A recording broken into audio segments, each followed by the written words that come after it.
بسم اللہ الرحمن الرحیم والصلاة والسلام علی من لا نبی بعد وعلی آلہ واصحابہ الذین اوفوا عہدہ۔ میں آج کی مجلس میں، آج کی نشست میں آپ کی خدمت میں 14 فروری ویلنٹائن ڈے کے نام پر 2 باتیں کہنا چاہتا ہوں۔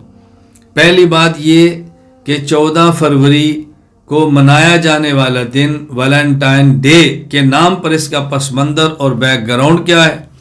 نمبر 2، اس موقع پر ہمیں مسلمانوں کو کیا کرنا چاہیے۔ جہاں تک تعلق اس کے پس منظر کا ہے اور بیک گراؤنڈ کا ہے، وہ صرف اتنا ہے کہ ایک واقعہ بیان کیا جاتا ہے کہ 3 صدی عیسوی میں ایک عیسائی پادری تھا جس کا نام ویلنٹائن تھا، اور یہ پادری ایک پادری لڑکی پر عاشق ہوا۔ چونکہ عیسائی دین میں پادری کے لیے نکاح کر کے جائز طریقے پر بھی جنسی ملاپ کرنا جائز نہیں۔ عیسائی پادری مرد ہو تو عورت کے ساتھ جائز نہیں، عیسائی پادری عورت ہو تو اس کا مرد سے تعلق قائم کرنا جائز نہیں۔ اب یہ مرد بھی پادری، عورت بھی پادری، عاشق بھی پادری، معشوقہ بھی پادری۔ تو اس نے اس عیسائی پادری خاتون کو یہ بات سمجھائی کہ مجھے خواب کے ذریعے بتایا گیا ہے کہ 14 فروری کا دن بہت مقدس ہے۔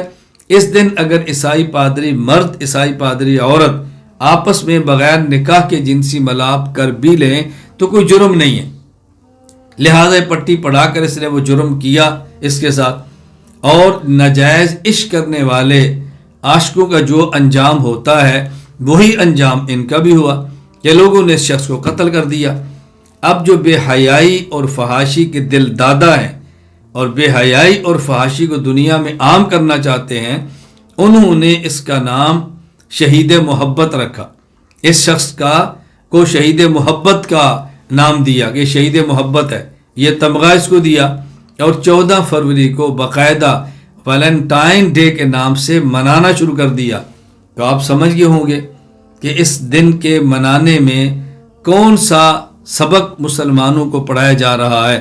گویا امت کو بے حیا بنانے کے لیے، بے شرم بنانے کے لیے، عفت اور ناموس کا جنازہ نکالنے کے لیے یہ کام کیا جا رہا ہے۔ اس موقع پر ہمیں کیا کرنا چاہیے؟ ہم مسلمان جن کا دین، جن کی شریعت عفت، حیا، شرم، پاک دامنی، تقوی، طہارت اور پاکیزگی کا سبق دیتی ہے، ہمیں اس موقع پر ان خرافات سے دور رہنا چاہیے۔ ہم نے خود بھی اس دن کو منانے سے بچنا ہے، اپنی اولاد کو بھی بچانا ہے، اور جہاں تک ہماری آواز جا سکے ہم نے اپنی آواز پہنچانی ہے۔ ہم نے اس دن سے بھی دور رہنا ہے، اور اس دن کی طرح اور جتنے دن خرافات کی بنیاد پر منائے جاتے ہیں، ہم ان دنوں کے منانے سے دور رہنا ہے۔ اس دن سے دور رہنے کا مطلب کہ ہم نے یہ دن اس نام پر نہیں منانا، اپنی زندگی میں بے حیائی کو نہیں لانا، اپنی زندگی میں بے شرمی کو فروغ نہیں دینا۔ ہم نے امت کو عفت کا درس دینا ہے، عزت کا درس دینا ہے، حیا کا درس دینا ہے، پاک دامنی کا درس دینا ہے، پاکیزگی کا درس دینا ہے، اور طہارت کا درس دینا ہے۔ اللہ تعالی ہمیں حیا، شرم، عفت، پاک دامنی، طہارت اور پاکیزگی کا پیغام لے کر دنیا میں جانے والا بنائے۔ اللہ تعالی ہمارے معاشرے کو حیا والا معاشرہ بنا دے۔